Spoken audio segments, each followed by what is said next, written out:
And there we are, finished and looking gorgeous. Now the background is still wet, so let's work on the doors. Now in regards to the glass, this can be quite a tricky thing to get a hold of and quite expensive at the same time. Where I got this stuff from was Michael's. It's a framing craft store over here in Canada. I think it's in America as well. I got 1 and 2 panels here. The panels are 18 by 36. The opening is 48 by 48. So I'm going to have realistically a 6-inch border around the entire enclosure, which was the plan. If anyone watching attempts to make an enclosure like this, you might as well learn from some of my mistakes I've made in the past. You can't use this melamine material at the front, because if this is an enclosure that requires humidity, you're going to have a weak point. If water gets into this stuff, it starts to separate. What I'm going to do is I'm going to be using a white pine instead. So the enclosure itself is mainly melamine, but the doors and all of the front panels are going to be pine. And if you want, you could stain them a particular color. I'm not going to, because I kind of like the natural look. This is the pine I'm going to be using. So it's just one big board that I'm going to cut down to the size that I need for the doors. So I'll say that there's quite a few steps when it comes to making doors. I'm not going to go into too much detail in this video about how to create them. If you guys are interested, let me know and I'll do a more in-depth how to make these things. It's going to be a lot of explaining, and if you guys aren't interested in that, I'm not going to show it. Okay, so now let's make the doors.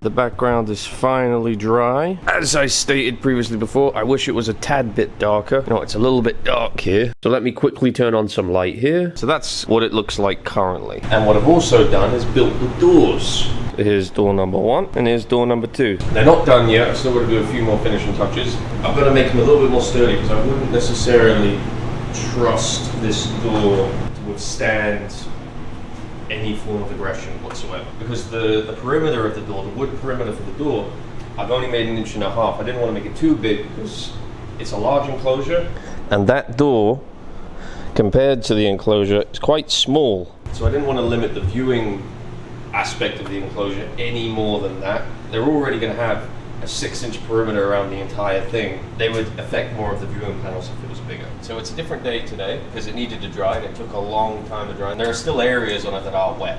First steps now, kind of do some highlight painting just so it's not all the same color. Then I'm going to add in a few decorations just so I can get a scope as to how it's going to look when it's finalized.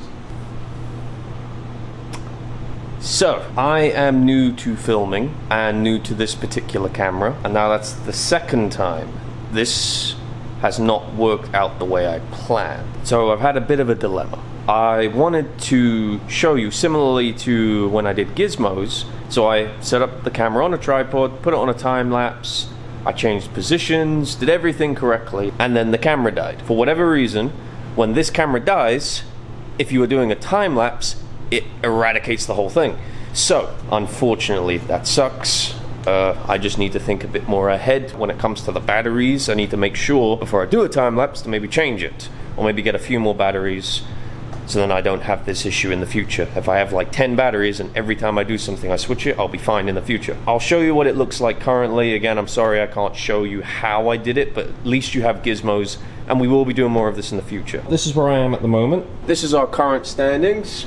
I've installed this rope, so I don't know if they're going to use it. It's meant for birds, but hopefully they will. I think it'll be quite cool for them. Got this large log here. We got this branch. Do something like that so it's quite high up, and then maybe do something similar on that side of the enclosure. We're approaching the end of the tunnel now. Building enclosure is a fun project, but that end stretch, there's a lot of finicky stuff towards the end that I'm not even going to show on camera. All of those things accumulate to taking quite a while. What I gotta do now is cut the face plates, the bottom plate, top plate, and then the 2 side plates. Hang the doors. Then I'm gonna install the rest of the decorations, being this rope, being that twig back there. And then I've also got to cut in the ventilation. And then once that's all done, the last objective of the day, step 76, is installing the light fixtures.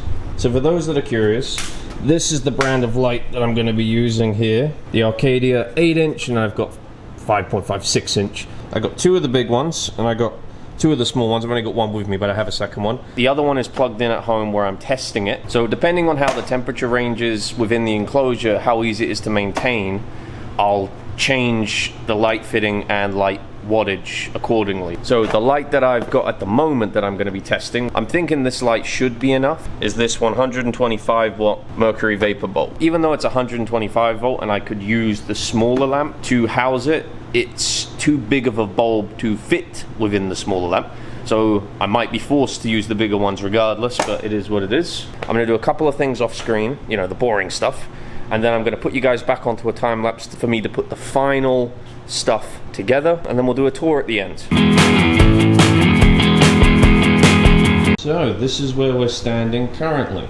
Doors are installed, hinges are installed, the locks are installed, handles are installed, and I've installed most of the decorations. There's a few more I'm going to take from that current enclosure. There's a few branches in that current enclosure that I want to use for this, but I want to take this there, set it up, and then when I move them, I'll move the branches alongside them, because I don't want to take them out now and then I've got nothing to sit on. So it's coming together. This is massive compared to what they're coming from. My initial plan was to paint this wood to a white similar to the melamine. I kind of like it. It looks kind of rustic. What I might end up doing in the future is maybe staining it, because there are a few holes that I'm going to have to patch. I made a slight mistake. Even though I've built a ton of these enclosures, we all make mistakes. As you can see, I installed this initially on the wrong door, the door that doesn't have the actual stopper here. By fastening that door, all we're going to do is make sure that door doesn't move, but the other one still freely opens. That wasn't particularly bright, but anyway, we live and we learn. Something I wasn't entirely sure of was how the heat was going to settle in this enclosure. However, that one heat bulb there is actually enough to provide the entire enclosure with the right amount of heat. So this shop here sits pretty much at 20 to 21 degrees, and it doesn't change from that. I had this running all last night with the heat lamp on. Now I'm going to test the temperature, see if it's enough. If it isn't, I'll install the second light. If it's enough, we're good to go. One thing that I do need to install is that's a mercury vapor bulb that provides the UVB and the heat that they require. I have the LED up top, which is just for this, it's just display really. It's got no other reason. It's instead of the yellow light, it makes it white light, which I think looks better. But when all of that turns off at night, they'll have no heat source. And my house also, where they're gonna be, is gonna sit at about 20 to 21 degrees, which is a little bit cold for them, and it would also give them no option to warm up. So what I am gonna do, depending where I've put the bloody thing, it's not in here.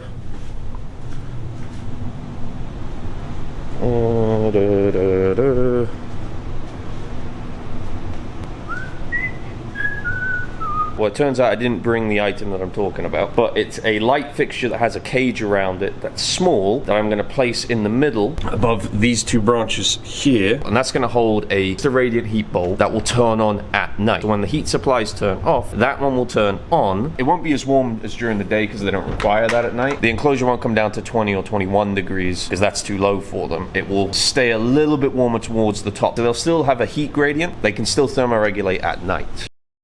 Okay, well, let me turn this light back on. Makes it a little bit brighter for us. So the enclosure has reacted the exact way I kind of anticipated it would. I will need the second light, but what I am going to be doing is I don't really trust these clips, right? Like, that came off quite easily. I'm going to be adding my own clips to it, just so if they do jump on this, they can't have it fall off and then go in there. So that's something I'm going to be doing. So it's a good temperature gradient on this side. However, this side of the enclosure, the whole thing is basically 75. So we're going to do the same thing here. So this is a heat spot for one of them. This rope will be a heat spot for another one, or this branch will be a heat spot for another one. This is a cool branch.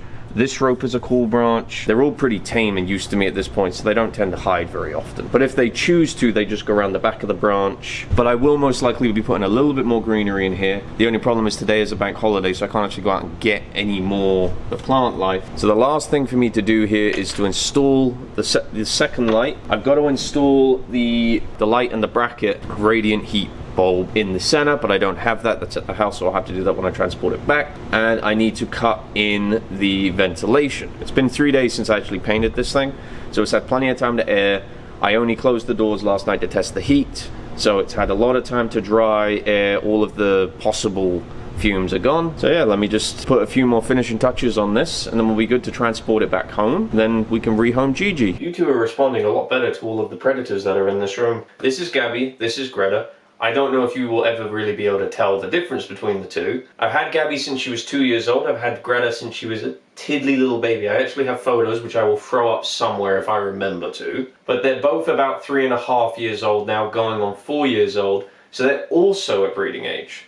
So, an exciting thing. We're going to be breeding some frilled lizards this year.